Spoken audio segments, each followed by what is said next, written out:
الحمد للہ رب العالمین والعاقبۃ للمتقین والصلاة والسلام علی سیدنا و مولانا محمد وآلہ وصحبہ اجمعین، اما بعد فاعوذ باللہ من الشیطان الرجیم، بسم اللہ الرحمن الرحیم۔ والذی جاء بالصدق وصدق به اولئک هم المتقون۔ آمنت باللہ صدق اللہ العظیم وصدق رسولہ النبی الکریم ونحن علی ذلک لمن الشاہدین والشاکرین والحمد للہ رب العالمین۔ حضرات گرامی، خالق کائنات جل جلالہ کی حمد و ثنا کے بعد آئیے ہم سبھی حضرات انتہائی عقیدت و محبت کے ساتھ مل کر حضور سرور کائنات، مفخر موجودات، امام الانبیاء، محبوب کبریا جناب احمد مجتبیٰ محمد مصطفیٰ صلی اللہ تعالی علیہ وسلم کے مقدس بارگاہ میں درود پاک کا نذرانہ پیش کریں۔ پڑھیے بآواز بلند، اللہم صلی علی سیدنا محمد وعلی آل سیدنا محمد واصحاب سیدنا محمد وبارک وسلم، صلاۃ و سلام علیک یا رسول اللہ، صلاۃ و سلام علیک یا حبیب اللہ صلی اللہ تعالی علیہ وسلم۔ حضرات گرامی، یہ ماہ مقدس حضرت سیدنا صدیق اکبر رضی اللہ تعالی عنہ سے منسوب ہے۔ آپ کا وصال مبارک اسی مہینے کی 23 تاریخ کو ہوا ہے، اس لیے مناسب یہی ہے کہ آپ کے فضائل اور آپ کی سیرت کے لحاظ سے بیان کیا جائے۔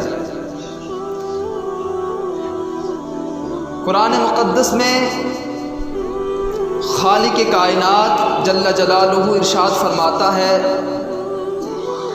والذی جاء بالصدق وصدق به اولئک هم المتقون، کہ وہ جو آیا سچائی کے ساتھ اور وہ جس نے سچائی کو تسلیم کیا، سچائی کی تصدیق کی، وہ دونوں متقین میں سے ہیں۔ اللہ تبارک و تعالیٰ فرما رہا ہے۔ مفسران کرام فرماتے ہیں سچائی کے ساتھ آیا، اس سے مراد نبی اکرم صلی اللہ علیہ وسلم کی ذات گرامی ہے۔ والذی جاء بالصدق سے مراد حضور علیہ السلام کی ذات ہے۔ وصدق به، اور جس نے ان کی تصدیق کی، فرماتے ہیں اس سے مراد سیدنا صدیق اکبر رضی اللہ تعالیٰ عنہ کی ذات گرامی۔ تو گویا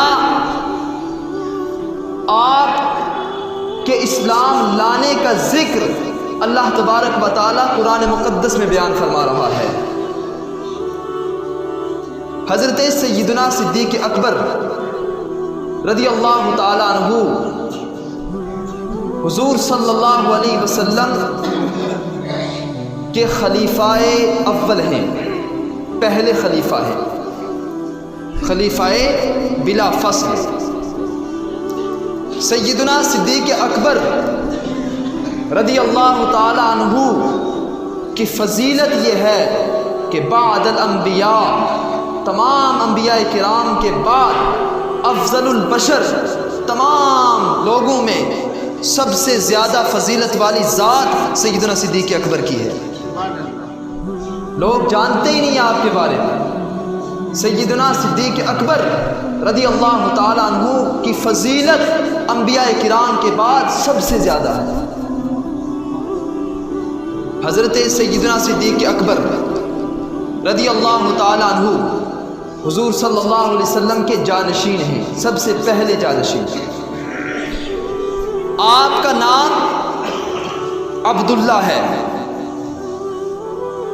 اور ابو بکر یہ آپ کی کنیت ہے، اور صدیق اور عتیق یہ دونوں آپ کے لقب ہیں۔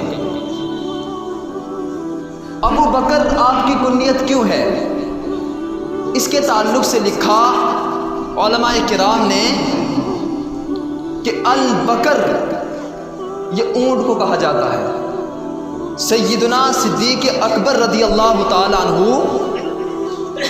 بہت ساری اونٹوں کے مالک تھے، شرفائے قریش میں سے تھے آپ، قریش کے مالدار لوگوں میں سے تھے آپ۔ ابو کے معنی عربی میں آتے ہیں والے، البکر کے اونٹ یعنی اونٹ والے، یعنی آپ بہت زیادہ اونٹوں کے مالک تھے اور اونٹوں کے معاملات میں مہارت تامہ رکھتے تھے، اس لیے آپ کو ابو بکر کہتے ہیں۔ اور ایک معنی یہ ہے کہ ابو کے معنی ہے والے اور بکر کے معنی ہے اولیت، یعنی پہلا مقام، پہلا مقام، پہلی پوزیشن، یعنی آپ ہر اعتبار سے پہلا مقام رکھتے ہیں۔ اسلام بھی سب سے پہلے آپ نے قبول کیا، یعنی سب سے پہلے مسلمان بھی آپ، اسلام قبول کرنے کے لحاظ سے سب سے پہلی پوزیشن بھی آپ کی، خلیفہ بھی سب سے پہلے آپ، جب اسلام پر جان دینے کی باری آئی تو سب سے پہلے میدان میں آپ، نبی اکرم صلی اللہ علیہ وسلم کا ساتھ دینے کی باری آئی تو سب سے پہلے میدان میں آپ، جان دینے کی باری آئی، اولاد قربان کرنے کی باری آئی، مال دینے کی باری آئی، کوئی بھی مقام آیا آپ کی ذات گرامی میدان میں سب سے پہلے پوزیشن پہ نظر آئی۔ اس لیے فرماتے ہیں ابو بکر یعنی پہلی پوزیشن والے، پہلے مقام والے، اولیت والے، اس لیے آپ کو ابو بکر کہتے ہیں۔ اور عتیق یہ آپ کا لقب ہے۔ حضرت عبداللہ بن زبیر کہتے ہیں نبی اکرم صلی اللہ علیہ وسلم نے ایک دن سیدنا صدیق اکبر رضی اللہ تعالیٰ عنہ سے فرمایا انت عتیق من النار، اے ابو بکر آپ جہنم سے آزاد ہیں۔ اللہ، آپ جہنم سے آزاد ہیں، عتیق ہیں۔ فرماتے اس کے بعد آپ کا لقب عتیق پڑ گیا۔ اور حضرت عائشہ صدیقہ رضی اللہ تعالیٰ عنہا حضور علیہ السلام کی سب سے پیاری بیوی، ہم سب کی ماں، فرماتی ہیں کہ میں گھر میں تھی، نبی اکرم صلی اللہ علیہ وسلم گھر کے صحن میں تشریف فرما تھے، صحابہ کرام بھی موجود تھے۔ کہتی ہیں کہ سیدنا صدیق اکبر رضی اللہ تعالیٰ عنہ تشریف لائے۔ حضور علیہ السلام نے صحابہ سے فرمایا کہ اگر آپ میں سے کوئی ایسے شخص کو دیکھنا چاہتا ہے جو جہنم سے آزاد ہے تو وہ سیدنا صدیق اکبر کو دیکھے۔ تو فرماتی ہیں اس کے بعد سے آپ کا لقب عتیق پڑ گیا۔ عتیق یعنی جہنم سے آزاد۔ اسی طرح صدیق یہ بھی آپ کا لقب ہے۔ یہ لقب آپ کا کیسے پڑا؟ ایک تو علماء نے لکھا کہ آپ ہمیشہ سچ بولتے تھے۔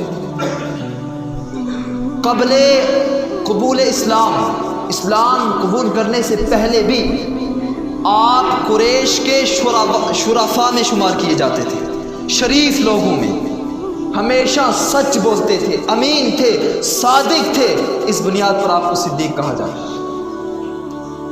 اور ایک بیان یہ ہے کہ جب نبی اکرم صلی اللہ علیہ وسلم کو اللہ تبارک و تعالی نے معراج سے نوازا، حضور علیہ السلام کو معراج پر بلایا، یہ عظیم فضیلت عطا فرمائی اپنے پیارے حبیب صلی اللہ علیہ وسلم کو، تو حضور علیہ السلام نے دوسری صبح لوگوں کے سامنے اپنا واقعہ بیان فرمایا کہ ایسے ایسے مجھے اللہ تبارک و تعالی نے سیر کرائی مسجد حرام سے مسجد اقصی۔ تو جب کفار نے سنا تو وہ سیدنا صدیق اکبر کے پاس گئے، کیونکہ آپ پہلے سے ہی حضور کے دوست تھے، حضور کے رفیق تھے، حضور علیہ السلام کے رفیق تھے، سب سے پیارے دوست تھے، کفار سیدنا صدیق اکبر کے پاس گئے، کہا تمہیں معلوم ہے کہ تمہارے دوست کیا کہتے ہیں؟ آپ نے پوچھا بتاؤ کیا کہتے ہیں؟ کہا وہ کہتے ہیں کہ مجھے رات کے تھوڑے سے عرصے میں اللہ تبارک و تعالی نے مسجد اقصی تک کی سیر کرائی۔ کہا اور کیا کہتے ہیں؟ کہتے ہیں کیا تم اس کی تصدیق کرتے ہیں؟ کہا ہاں، اگر میرے آقا علیہ السلام ایسا فرماتے ہیں تو یقیناً میرے آقا سچ فرماتے ہیں۔ میرے آقا نے اگر یہ کہا ہے، میرے حضور اگر یہ فرما رہے ہیں تو فرمایا کہ یقیناً میرے حضور سچ فرما رہے ہیں۔ آگے سے آپ نے فرمایا، سیدنا صدیق اکبر نے فرمایا انی لأصدقہ فیما من ابعد من ذالک۔ کہا آپ اتنی ساری بات کرتے ہیں کہ حضور یہ بات کرتے ہیں کہ میں نے مسجد اقصی تک کی سیر کی؟ فرمایا اگر میرے آقا اس سے بھی بڑی بات کہتے ہیں، اس سے بھی بعید بات کہتے ہیں، حیران کن متعجب بات کہتے ہیں، تو میں اس کی بھی تصدیق کرتا ہوں۔ اللہ اکبر۔ تو تب سے حضرت عائشہ فرماتی ہیں کہ آپ کا لقب صدیق پڑ گیا۔ اور یہاں آپ دیکھیں سیدنا صدیق اکبر رضی اللہ تعالیٰ عنہ کا ایمان کتنا مضبوط تھا۔ آپ نے کوئی تعامل نہیں کیا، کوئی تفکر غور و فکر نہیں کیا، فوراً جب کفار نے آپ تک خبر پہنچائی تو فوراً آپ نے تصدیق کی۔ یہاں سے پتہ چلتا ہے آپ کا ایمان کتنا مضبوط تھا۔ سیدنا صدیق اکبر رضی اللہ تعالیٰ عنہ، تو صدیق اور عتیق یہ دونوں آپ کے لقب ہیں۔ حضرت سیدنا صدیق اکبر رضی اللہ تعالیٰ عنہ سب سے پہلے مسلمان ہیں۔ روایتوں میں آتا ہے کہ آپ پہلے سے ہی پہچان چکے تھے کہ حضور صلی اللہ علیہ وسلم آخری نبی ہیں۔ حضور علیہ السلام کے بارے میں پہچان چکے تھے کہ آپ نبی ہیں۔ آپ کے قبول اسلام کے بارے میں آتا ہے کہ آپ کا اسلام قبول کرنا یہ وحی کی مانند ہے۔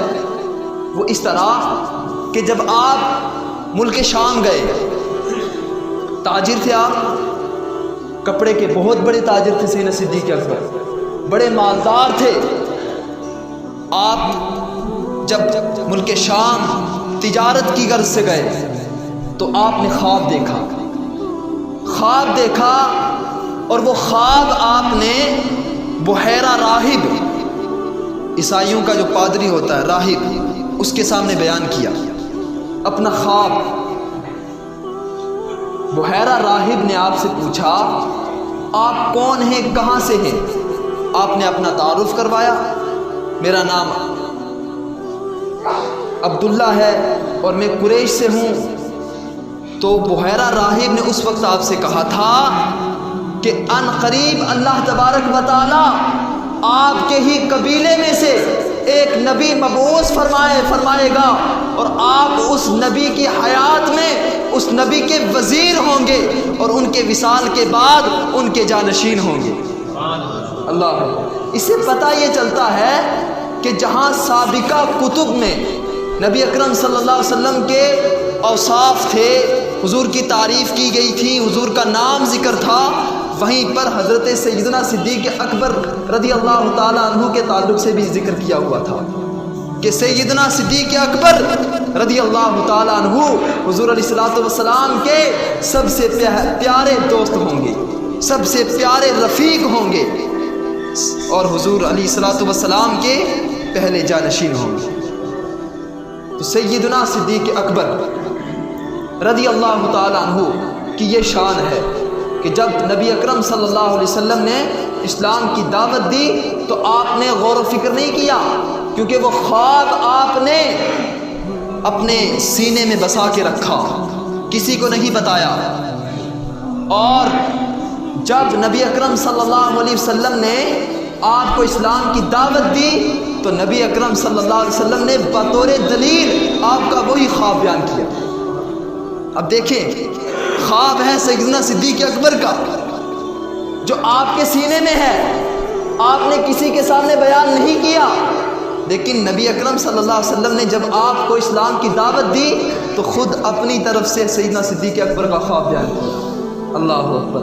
اسی لیے ہم کہتے ہیں نبی اکرم صلی اللہ علیہ وسلم اللہ کی عطا سے لوگوں کے دلوں کا حال بھی جانتے ہیں، تو اسی وجہ سے سیدنا صدیق اکبر رضی اللہ تعالیٰ عنہ نے کوئی غور و فکر نہیں کیا، جیسے ہی حضور علیہ السلام نے اسلام کی دعوت دی فوراً آپ نے اسلام قبول کر لیا۔